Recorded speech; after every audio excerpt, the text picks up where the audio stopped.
মানুষের বড় বড় ব্যাপার। কিছুদিন আগে এই দেবলীনাকে নিয়ে শায়কের সঙ্গে একটা ঝড় উঠেছিল, আর সেই ঝড় থামতে না থামতে এখন আর একটা সোশ্যাল মিডিয়াতে ঝড় এসে গেছে কিনা সে একজন রেস্টুরেন্টে গেছে আর সেখানে তাকে বিপ খাইয়ে দেওয়া হয়েছে। আমার প্রশ্ন হচ্ছে, তুমি একজন ব্রাহ্মণের সন্তান হয়ে যেখানে বিপ পাওয়া যায় সেখানে আমি কেন যাব?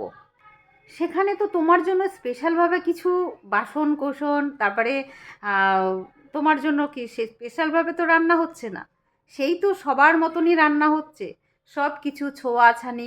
আমরা সাধারণত যেই দোকানে মাটন চিকেন পাওয়া যায় সেই দোকানের মালিক থাকবে মুসলিম, আমরা সেই দোকান থেকে সেই মাটন চিকেন ঘরে তুলি না, কারণ সেখানে একজন মুসলিম রয়েছে আর সে মাংস জবাই দেয়। আমরা জবাই মাংস খাই না, সেই কারণে আমরা সেই সব দোকানও অ্যাভয়েড করে চলি আর সেই সব দোকানেও যাই না।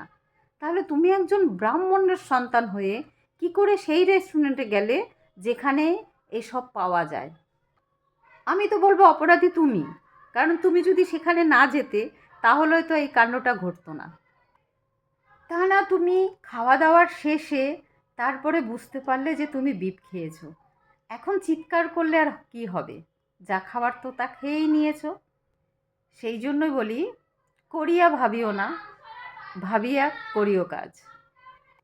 যাই হোক, আমি শায়কের অনেক ভিডিও দেখি, ভালো লাগে, ওদের পরিবারের ভিডিও অনেক দেখি। এখন যে ঝড়টা উঠেছে সোশ্যাল মিডিয়াতে দেখে আমারও প্রথম চান্সেই আমার এটাই মনে হলো, সেই জন্যই আমি এই ভিডিওটা করলাম। কারণ হিন্দু হয়ে তোমরা সেই রেস্টুরেন্টেই যাবে যেখানে সব কিছু পাওয়া যায়, তাহলে দোষটা আর কাকে দেবো?